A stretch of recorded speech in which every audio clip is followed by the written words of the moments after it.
I started OnlyFans during the pandemic just to survive. Then a famous influencer noticed me, flew me out for a private collaboration, and 6 years later, he still hasn't aged, while every creator who worked with him has completely disappeared from the internet. I hit it again.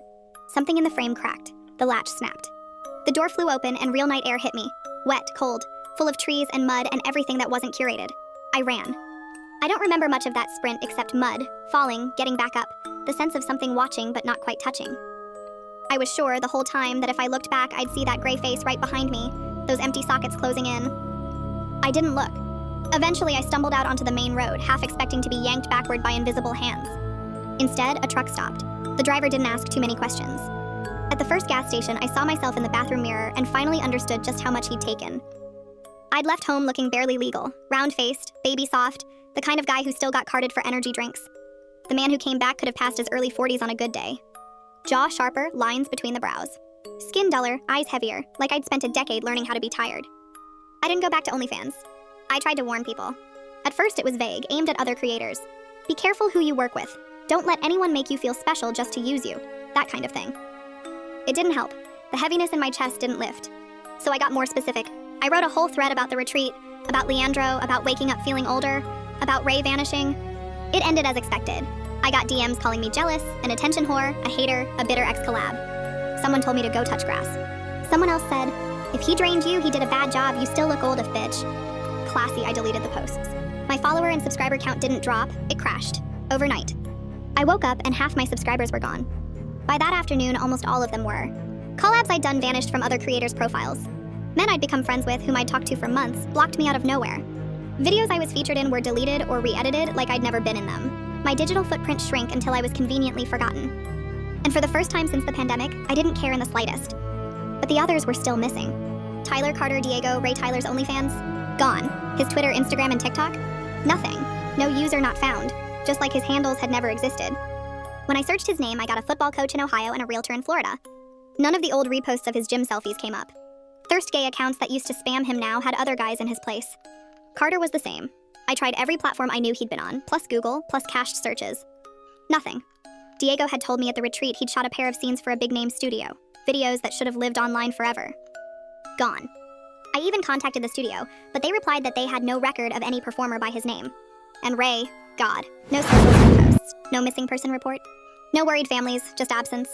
It felt like reality had deleted them and left him. It's been almost 6 years. I've built something resembling a normal life. I've learned to joke about my age, to frame the changes in ways people can accept. Too much stress, rough pandemic, bad genetics. I tell people I'm older than I am, so they'll compliment me for looking good for my age, instead of asking why my knees hurt and my face doesn't match the year on my ID. I have a steady job in customer support. A patient boyfriend who knows of my social media past but doesn't care or asks questions. Most days, the horror of that week feels far away, like a story I'm telling myself about someone else. Then 2 weeks ago, I broke my own rule and looked him up. He hasn't aged a day.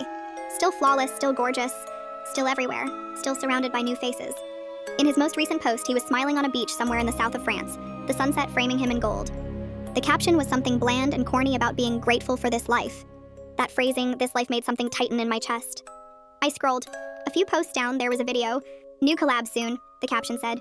He's so bright. In the clip, Leandro sat on a couch in a different mansion, laughing with someone just out of frame. A hand came into the shot, a young hand, tan-veined, a thin bracelet at the wrist. The camera tilted. There was a glimpse of a face, half-turned. A boy in his mid-20s. Soft around the cheeks, shy smile, eyes shining. The kind of boy who would get a DM from a legend and feel like the universe had finally noticed him. I watched Leandro look at him. Just that, a glance. A turn of the head. Even through the compressed little square of video, the air in my bedroom seemed to pull tight. For a second, it felt like all the oxygen was being drawn toward the phone screen. I slammed the app closed. My reflection in the black glass stared back at me. Older, tired, alive. Beside me, my boyfriend stirred, half asleep, and reached for me. I set the phone face down on the nightstand and moved closer to him, grounding myself in the warmth of someone real. That's why I'm writing this here. Because out in the normal world, in comment sections, fan pages, DMs, nobody wants to hear that their favorite pretty face might be something terrible. People would rather call me a hater or jealous than consider the possibility that this could be real. Believe that if you want, I've already lost enough. All I want is for someone, somewhere, to remember this. If you're a content creator and you ever get a DM from Leandro Lux telling you he loves your glow, your warmth, your brightness, if he offers to collab, if he invites you to some private getaway, If he tells you you're special, chosen, different, ignore him. Block him, run from him. He will make you feel seen in a way you've been starving for, especially if you're young and broke and lonely and living through a moment where the whole world feels unreal. Then he'll drink years out of you and walk away shining, while you're left wondering why your body suddenly feels too old for your age and why no one remembers the people who were standing next to him in last year's pictures. He almost took everything from me. Leandro, whatever he is still out there. Still beautiful, still hungry. And I know sooner or later some poor guy out there will get a DM from him.